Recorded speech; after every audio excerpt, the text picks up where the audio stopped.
भागवत महापुराण, यह भी भगवान के मुख से निकली है।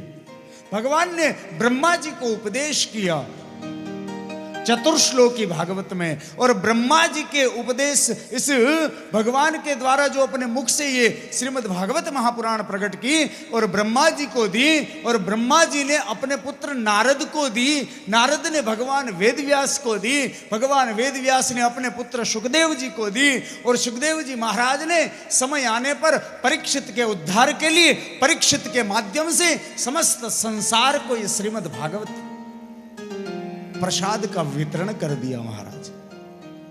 बहुत दिव्य ग्रंथ, क्योंकि भगवान, इसलिए ये दो ग्रंथ है जिसके आगे मद शब्द लगता है, इसे श्रेष्ठतम की उपाधि दी है, श्रीमद् भगवत गीता और श्रीमद् भगवत महापुराण। दूसरे ग्रंथ के आगे श्रीमद् शब्द नहीं लगता है, ये दो ग्रंथ के आगे लगता है, इसीलिए कि ये दोनों ग्रंथ श्रेष्ठ है। श्रेष्ठ क्यों है? बोले ये भगवान के मुख से प्रकट हुए। बोलो राधे।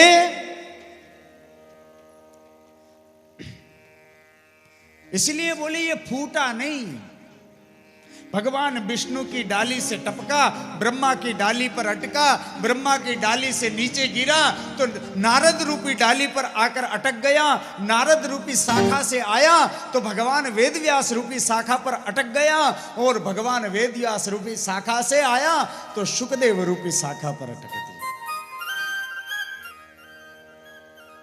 अच्छा महाराज, ये फूटा भी नहीं, फल भी बड़ा पका हुआ है, ताजा है, क्या ये मीठा है? इसकी कोई गारंटी?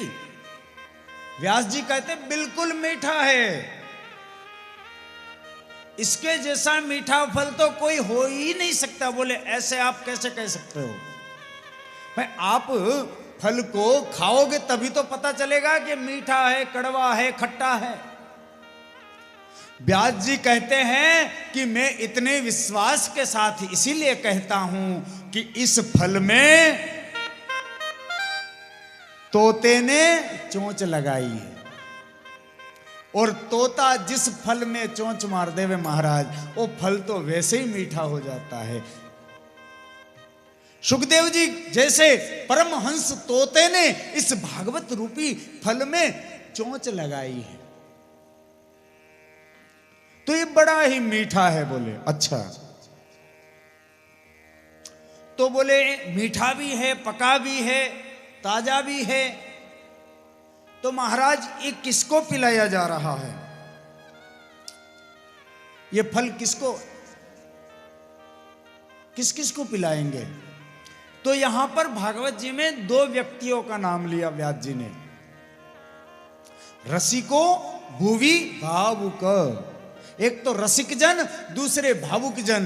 बोले रसिक जन और भावुक जन आओ, आकर के जितना भगवत कथा रूपी इस फल का रस ग्रहण करना चाहता हो उतना ग्रहण करो महाराज, कोई रोक टोक नहीं है।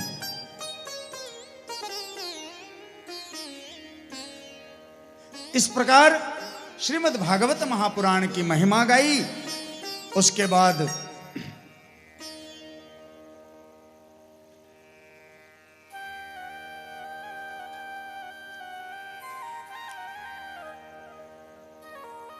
चौथे श्लोक में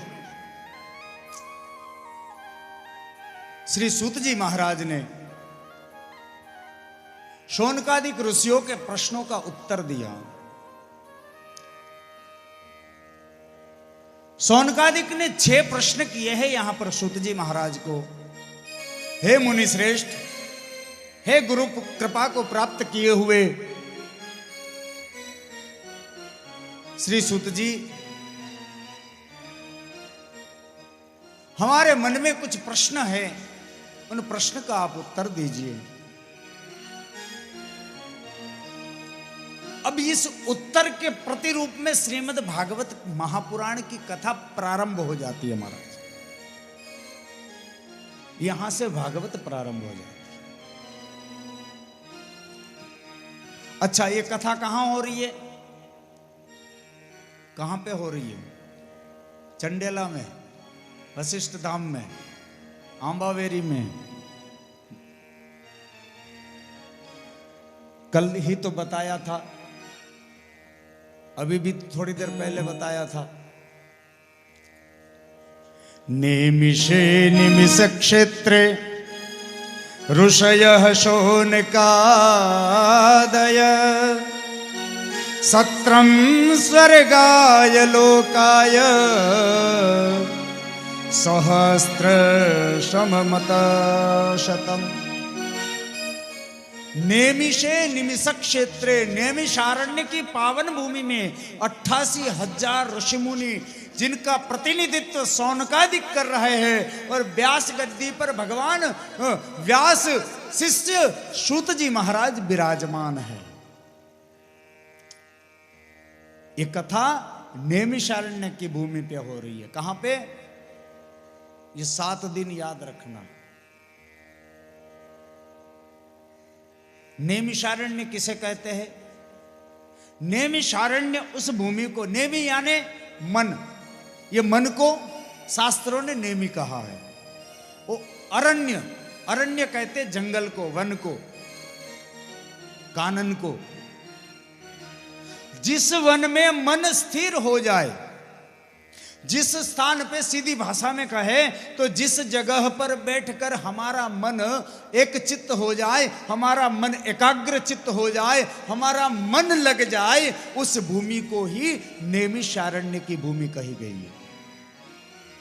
उसी भूमि को जहां मन लग जाए, जिस जगह पर आप चले गए, यदि किसी मंदिर में गए और आपका मन नहीं लगा तो समझना वहां भगवान नहीं है, केवल मंदिर है। किसी संत के चरणों में बैठे और मन न लगा तो समझना या तो मेरे पुण्य में कमी है या संत में कोई कमी है, क्योंकि मन तो वहीं लगेगा जो भूमि पवित्र होगी, जो भूमि तपस्वियों की तपस्या से प्रफुल्लित होगी। कई बार हम लोग तीर्थ में जाते हैं तो ऐसा मन लग जाता, आहा कितनी बढ़िया जगह महाराज, यहां तो मेरा मन बिल्कुल, अब यहां से जाने का मन ही नहीं करता है, कहते हैं ना। तो ऐसे प्रकार जहां हमारा मन चिपक जाए, जहां हमारा मन स्थिर हो जाए, वही स्थान नेमिषारण्य की भूमि है महाराज।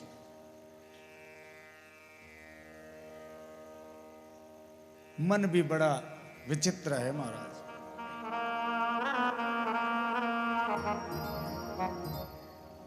इस नेमिषारण्य की भूमि पर शौनकादिक ऋषि ने सूत जी महाराज को प्रश्न किए, 6 प्रश्न किया, और ये 6 प्रश्न के उत्तर में समस्त भागवत महापुराण आ गई। हाथ जोड़ करके कहा, है महाराज,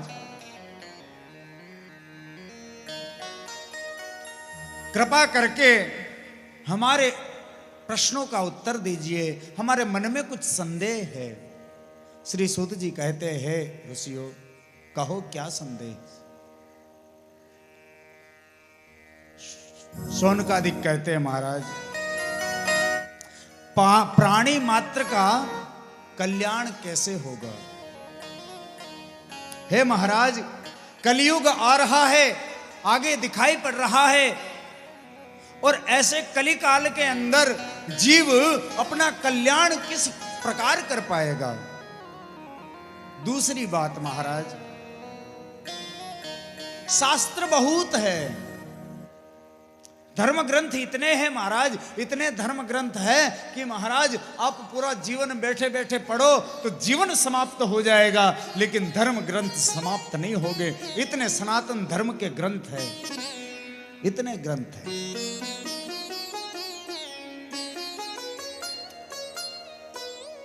तो महाराज शास्त्र बहुत है और समय कम है।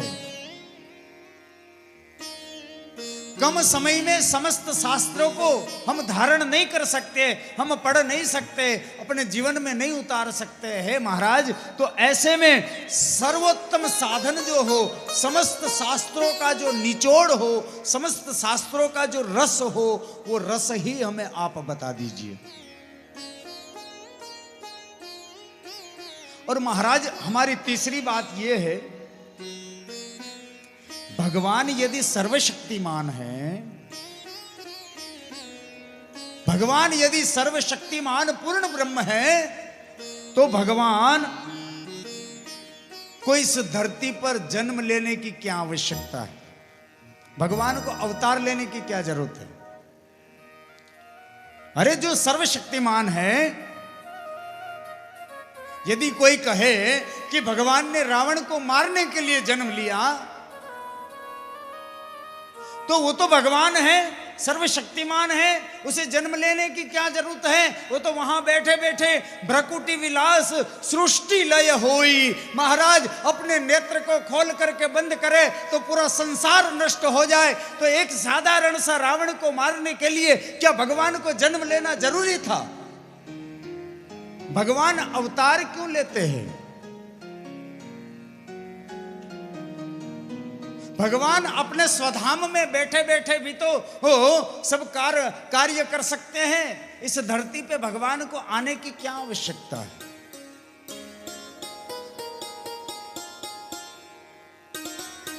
महाराज चौथी बात हमारी ये है कि भगवान इस धरती पर आए तो भगवान के कितने अवतार हुए, भगवान कितनी बार इस धरती पर आए, और भगवान जितनी बार इस धरती पर आए उतनी बार भगवान ने कौन कौन सी लीलाएं करी, भगवान ने कौन कौन सी यहां पर आकर के कार्य किए, कृपा करके हमें बताइए। महाराज पांचवी बात यह है, ये मनुष्य शरीर का परम लक्ष्य क्या है? क्या सोना, खाना, कमाना, लड़ना, झगड़ना, हंसना, फिर मर जाना, यही मनुष्य योनि का परम लक्ष्य है? क्या यही मनुष्य योनि के कर्म है कि इसके अलावा भी कुछ है? कृपा करके हमें बताइए। और हे महाराज छठी और अंतिम बात हमारी ये है, जब भगवान इस धरती पर आकर के, इस धरती पर धर्म की स्थापना करके जब अपने स्वधाम को चले गए महाराज, तब धर्म किसकी शरण में गया? धर्मम किम शरणम गतः।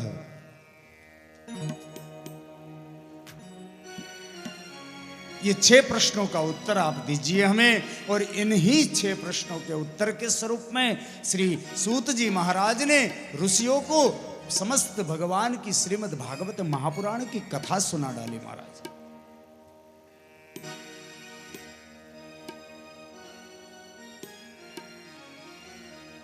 श्री सूत जी महाराज प्रसन्न हो गए, गदगद हो गए और कहने लगे, हे ऋषियों,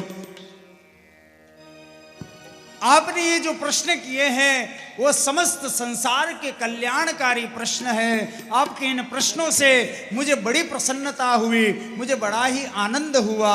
मैं आपके समस्त प्रश्नों का उत्तर दूं उससे पूर्व मैं अपने गुरुदेव भगवान को याद करना चाहता हूं। मैं आपको इन समस्त प्रश्नों के प्रति उत्तर में भगवान की उन लीलाओं का गान कराऊं, भगवान की उन महिमा को सुनाऊं। उससे पहले, उससे पूर्व मैं अपने गुरुदेव भगवान को याद करना चाहता हूं, क्योंकि हे ऋषियों, आपने बड़े ही सुंदर सुंदर प्रश्न किए हैं। आपके प्रश्न के उत्तर मैं अवश्य दूंगा, परंतु उत्तर देने से पूर्व मैं अपने गुरुदेव को प्रणाम करना चाहता हूं। श्री सूत जी महाराज भगवान सुखदेव जी महाराज का ध्यान वंदन करते हैं। मेरे गुरुदेव करुणा है, मेरे गुरुदेव करुणा सिंधु करुणा कीजिए। मेरे गुरुदेव करुणा सिंधु करुणा कीजिए। अधम अधीन है शरण, अब शरण में लीजिए। है मेरे गुरुदेव करुणा मेरे गुरुदेव करुणा।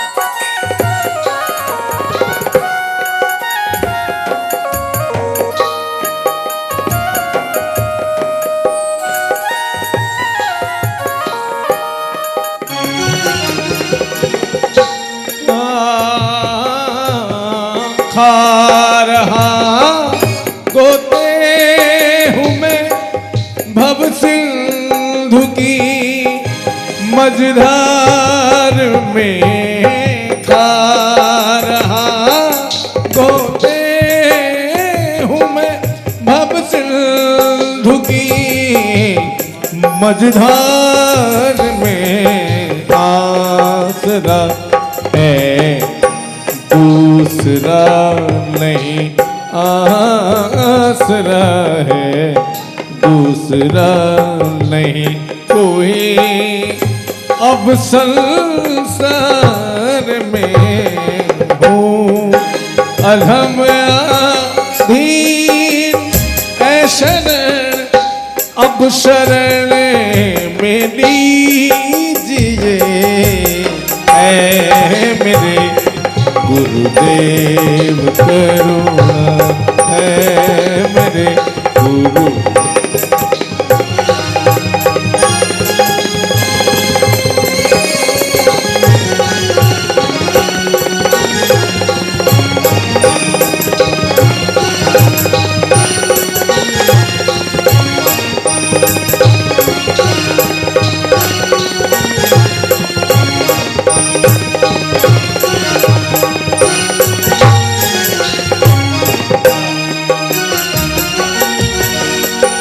आप भी यदि छोड़ दोगे फिर कहाँ जाऊंगा मैं। आप भी यदि छोड़ दोगे, छोड़ दोगे, छोड़ दोगे, आप भी यदि फिर कहाँ जाऊंगा मैं। जन्म दुख से नाव कैसे, जन्म दुख से नाव कैसे पार कर पाऊंगा मैं। ऐ मेरे गुरुदेव करुणा है मेरे गुरुदेव करुणा।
सब जगह मंजुल भटक कर ली शरण अब आपकी। सब जगह मंजुल भटक कर ली शरण अब आपकी।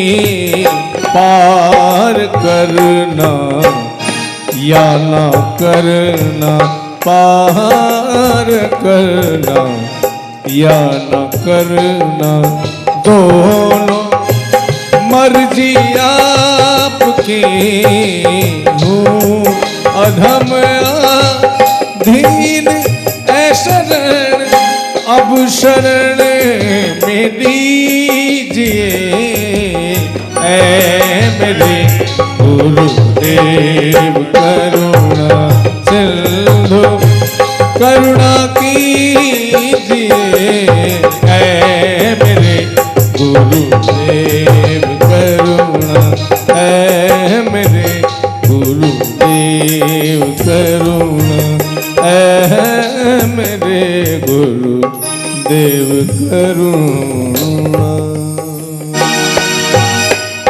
बोलिए सदगुरुदेव भगवान की।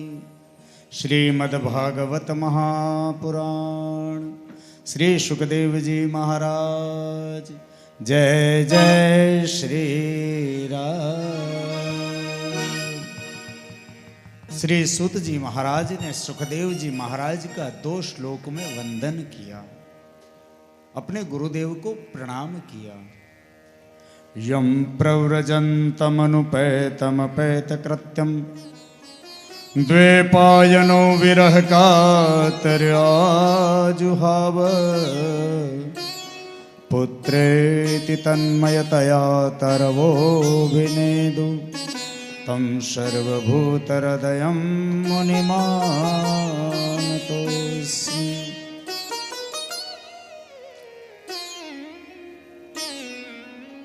यम प्रव्रजंत मतलब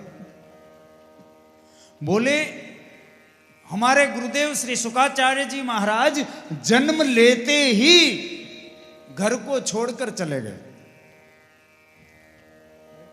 जन्म लिया और जन्म लेते ही घर का त्याग कर दिया महाराज। किसी में आसक्ति नहीं उनकी महाराज, किसी से कोई लेना देना नहीं। बोले महाराज ये बात कुछ समझ में दिमाग में बैठी नहीं। बोले क्यों? बोले जन्म लेने वाला बालक तो छोटा सा शिशु होता है, उसके तो नेत्र भी नहीं खुले होते हैं, और ऐसा बालक घर का त्याग करके कैसे जा सकता है? तो महाराज सुखदेव जी कोई अपने माता के गर्भ में 9 महीने तो रहे नहीं थे। कितने वर्ष रहे?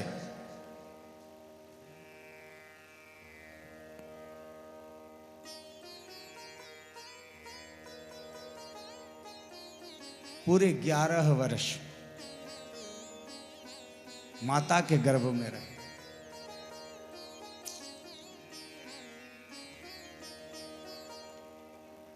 और जन्म लेते ही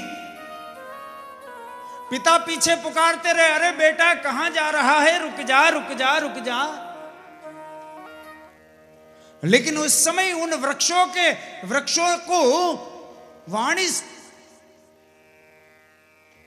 प्रपुटित हो गई महाराज, और उन वृक्षों ने कहा, हे भगवान वेदव्यास, क्यों पुत्र मोह में पीछे पीछे जा रहे हो? अरे आपका पुत्र ने तो जन्म ही संसार के कल्याण के लिए लिया है, जाने दो इसे। ये समस्त संसार का कल्याण करने वाला बालक है, इसे न रोको। भगवान वेदव्यास लौट करके वापस आ गए घर पे। बड़ी ही सुंदर सुखदेव जी के जन्म की कथा।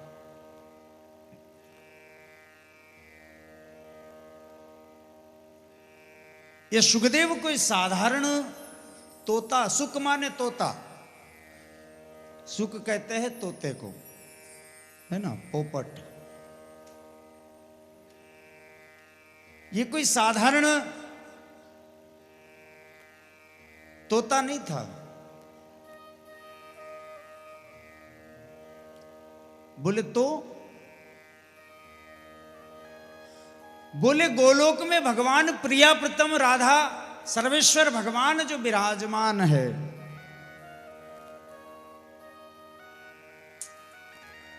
सबका अपना अपना निज धाम है। भगवान राम साकेत धाम में विराजते हैं। कोई पूछे भगवान राम कहाँ, भगवान राम के धाम का नाम क्या है, तो भगवान राम का धाम है साकेत धाम।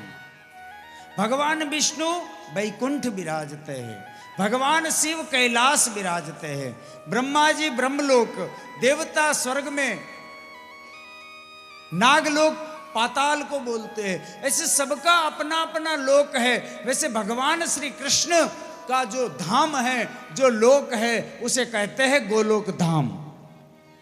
गोलोक का सीधा सीधा अर्थ होता है जहां गैया का निवास हो, जहां गैया ही गैया हो, उस स्थान को कहते गोलोक। बड़ा दिव्य गोलोक धाम है। और गोलोक धाम की भी भगवान की दिव्य दिव्य लीलाएं हैं महाराज। गोलोक धाम ही 84 कोस ब्रज के रूप में प्रकट होता है वृंदावन में, ब्रज भूमि में। जब भगवान इस धरती पर अवतार लेते हैं तो हमारे शास्त्र कहते हैं, जब भगवान इस धरती पर आते हैं तो अपने निज धाम को उस स्थान पर स्थापित करते हैं जिस स्थान पर भगवान को लीलाएं करनी होती है, जिस स्थान पे भगवान को जन्म धारण करना होता है। तो साक्षात गोलोक धाम ही इस धरती पर आकर के स्थापित होते हैं जब भगवान जन्म लेना होता है, भगवान को अवतार लेना होता है। तो ये दिव्य गोलोक धाम में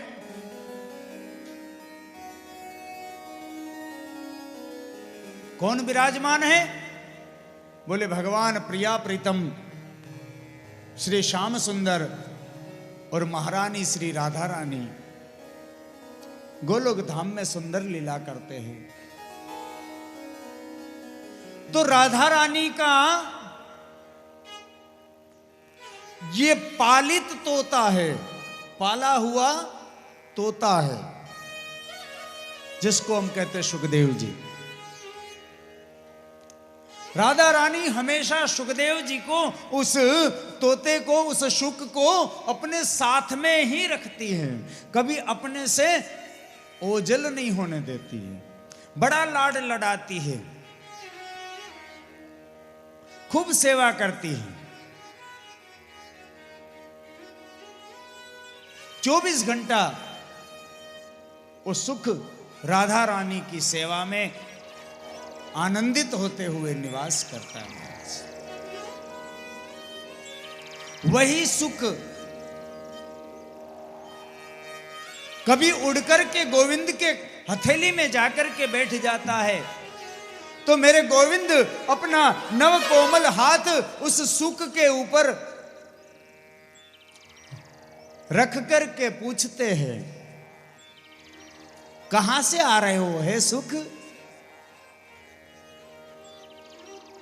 तो सुख कहता है, प्रभु मैं तो प्रियाजू के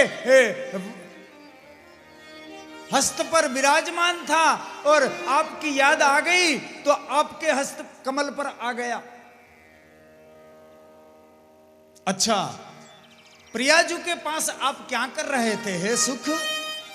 तो सुख भगवान से कहता है, हे गोविंद, जब मैं प्रियाजू की हस्तकमल पर विराजमान था और प्रियाजू का दूसरा हस्तकमल मेरे मस्तक पर था, उसी समय प्रियाजू मंद मंद मुस्कुराते हुए श्री राधा रानी मुझसे पूछती है, हे सुख आओ मैं तुम्हें गोविंद का नाम रटाती हूं।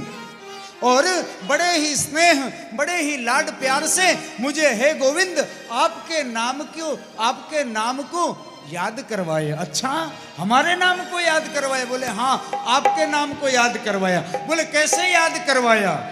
तो सुख कहता है कि राधा रानी किस प्रकार भगवान के नाम को मुझे याद करवाती है। भगवान श्री कृष्ण को कहते हैं, बोल सुबह राम राम, बोल सुबह राम राम, मीठी मीठी बाणी रे, बोल सुबह राम राम, मीठी मीठी वाणी रे बोल सुवर राम राम मीठी मीठी वाणी रे बोल सुवर राम राम बोल सुवर राम राम बोल सुबह शाम शाम मीठी मीठी वाणी रे बोल सुबह शाम शाम मीठी मीठी वाणी रे बोल सुबह राम राम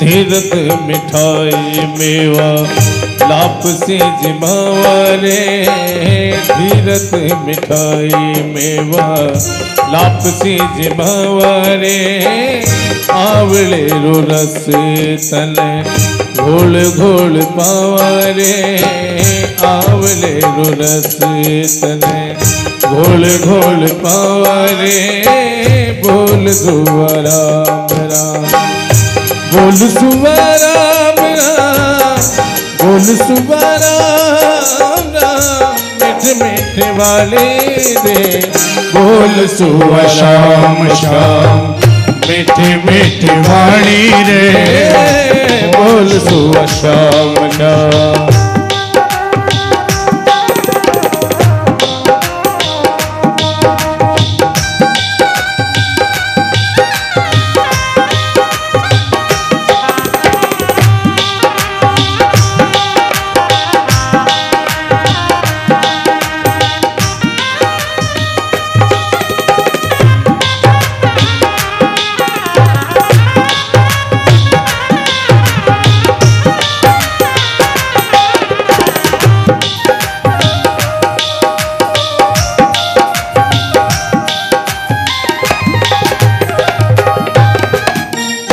सोन के तार सुआ पिंजरो बनायो रे सोन के तार सुआ पिंजरो बनायो रे पिंजरे रे माए मोती झालरे पिरोए रे पिंजरे रे माए मोती झालरे पिरो रे बोल सुवा राम शाम बोल सुबह शाम शाम बोल सुबह शाम मीठे मीठे वाणी रे बोल सुबह शाम शाम मीठे मीठे वाणी रे बोल सुबह शाम शाम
बोल सुबह शाम शाम बोल सुबह शाम शाम मीठे मीठे वाणी रे बोल सुबह शाम शाम मीठे मीठे वाणी रे बोल सुबह शाम शाम मीठे मीठे गाने रे बोल तू अशोक जो श्री कृष्ण गोविंद हरे मुरारी हे नाथ नारायण वासुदेवा हे कृष्ण गोविंद हरे मुरारी हे नाथ नारायण वासुदेवा हे नाथ नारायण वासुदेवा हे नाथ नारायण वासुदेवा हे नाथ नारायण वासुदेवा श्री कृष्ण गोविंद हरे मुरारी कृष्ण नारायण वासुदेवा कृष्ण हे नाथ नारायण वासुदेवा हरे कृष्ण हरे नारायण वासुदेवा हे नाथ नारायण वासुदेवा।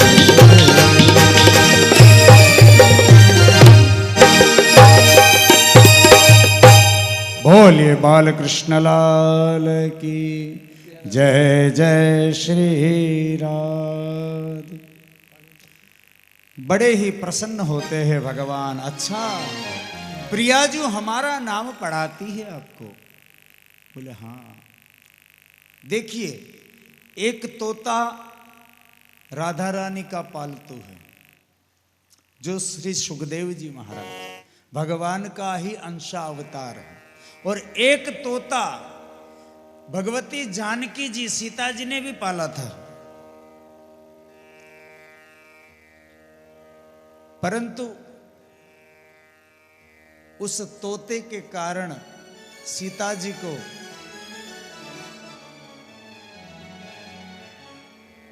वन में रहना पड़ा। जब छोटी सी सीता जी थी, जानकी जी बहुत छोटी उम्र,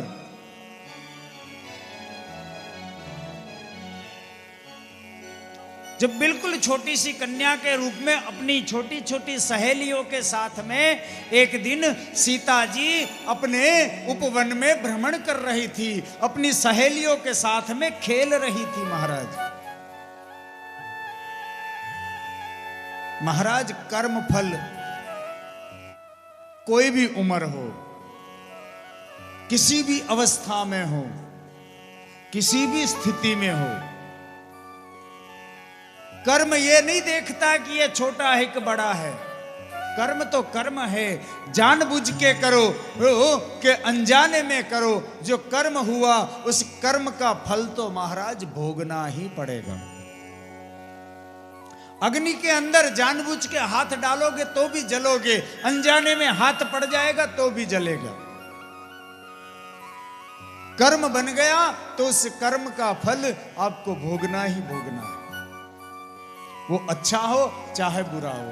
इसीलिए तो हमारे सनातन परंपरा में नित्य न जाने हमारे हाथों से कितने कर्म हो जाते हैं। पांव के नीचे जीव जंतु मर जाते हैं, चूल्हे में लकड़ी जलाते हैं, उस जलते हुए ईंधन में न जाने कितने जीव मर जाते हैं। अन्न पकाते हैं, जल का प्रयोग करते हैं, छोटे छोटे सूक्ष्म जीव न जाने हमारे हाथों कितने शाम तक कर्म हो जाते हैं।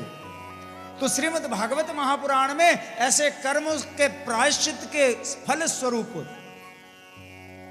4 प्रकार के यज्ञ बताए हैं।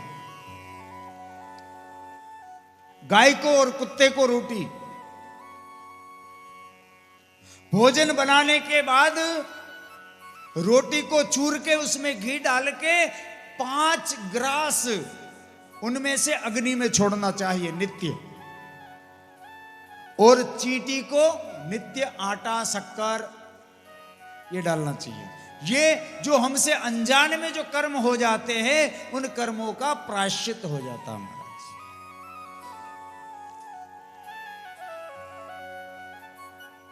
और वैसे भी हम लोग इस धरती पर आए हैं पुण्य कमाने के लिए, पाप कमाने के लिए नहीं आए।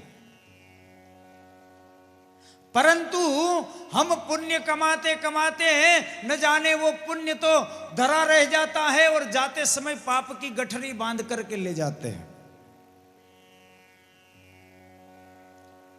अरे नहीं महाराज, हम तो कितने पुण्य करते हैं, हम तो रोज मंदिर में जाते हैं, रोज कथा सुनने जाते हैं, रोज सत्संग में जाते हैं महाराज, हम तो संतों के सानिध्य में भी जाते हैं, लेकिन तो हमारे पास तो बहुत सारे पुण्य हैं। तो भाई तुम पुण्य तो 24 घंटे में एक बार कर रहे हो या 2 बार कर रहे हो 24 घंटे में। सुबह 1 बार मंदिर जाते होंगे, शाम को 1 बार मंदिर में सत्संग में जाते होंगे, परंतु सुबह से लेकर शाम तक झूठ कितना बोला, सुबह से लेकर शाम तक कितने लोगों के साथ कपट किया। मन से भी कर्म करना पाप है महाराज, मन से किसी को गाली देना, मन से किसी का अहित करना भी पाप है, उसका भी कर्म फल है। हमारे सनातन परंपरा में मानसिक पूजा श्रेष्ठ बताइए सभी पूजाओं से, तो मन से की हुई पूजा श्रेष्ठ हो सकती है, तो मन से किए हुए पाप कर्म भी तो भोगने पड़ेंगे।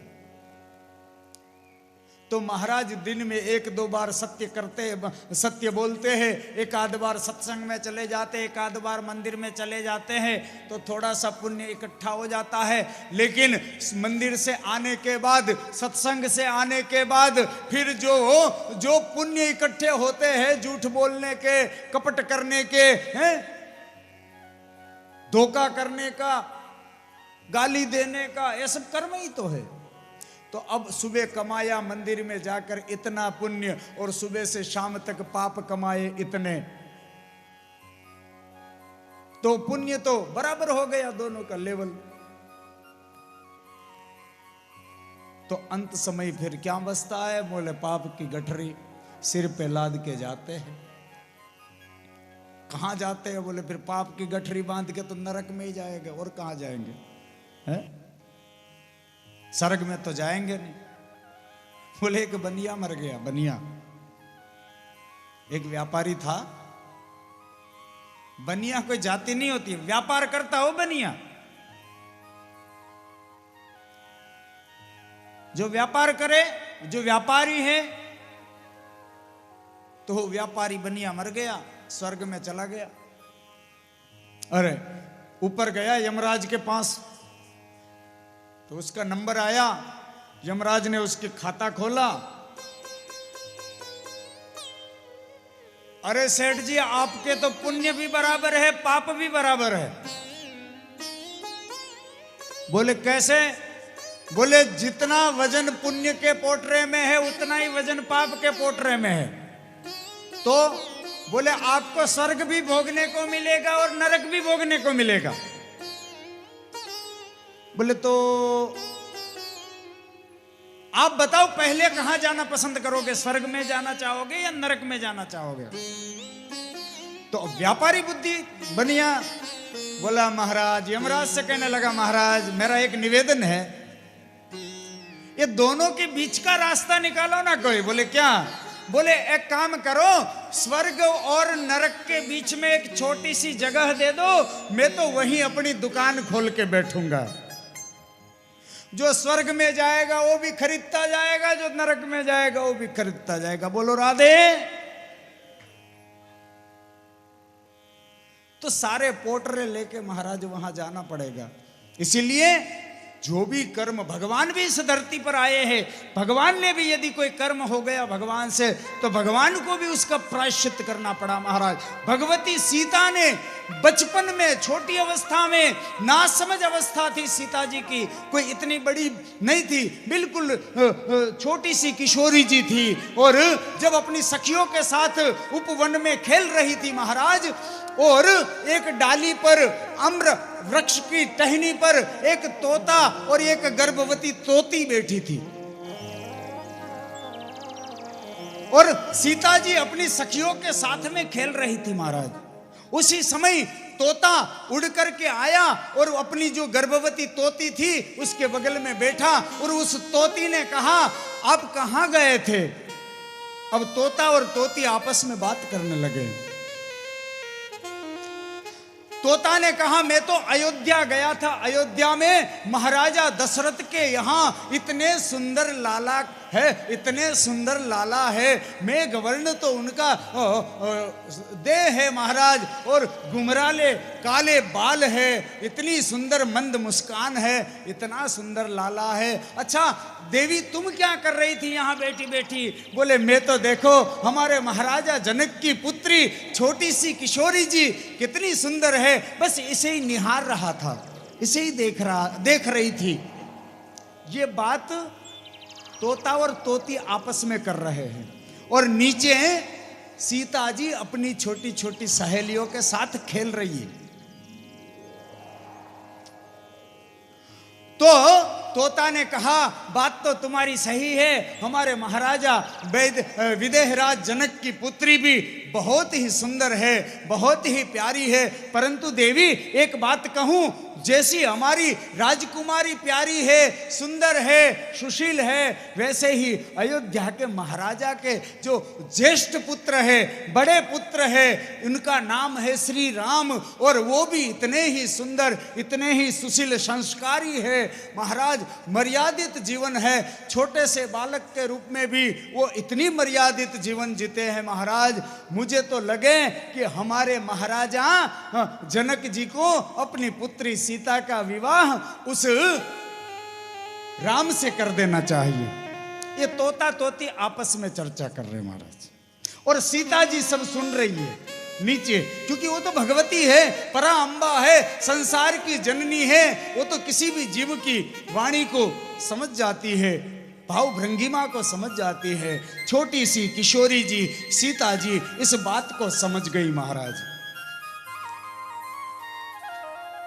जब उस तोते ने राम जी के बखान किए तो उसी समय सीता जी के चित्त में भगवान राम चिपक गए, और सीता जी ने उस तोते से कहा, हे तोता आज के बाद तू मेरे साथ रहे, मेरे घर में, मेरे महल में, मेरे कक्ष में। बोले क्यों? बस तू ऐसे ही राम के बखान करता जा, उस राम को मैंने अपने हृदय में स्थापित कर लिया है। तूने इतने बखान किए हैं अयोध्या के राजकुमार के, वो छोटे से बालक के, तो अब उस राम को मैंने अपने हृदय में धारण कर लिया है, मन ही मन मैंने उसे अपने पतिदेव मान लिया है। हे तोता तू मेरे साथ मेरे महल में चल, और रोज अयोध्या जाना, और अयोध्या भगवान राम को देखकर उनकी छटा, उनके भाव भंगिमा के, उनके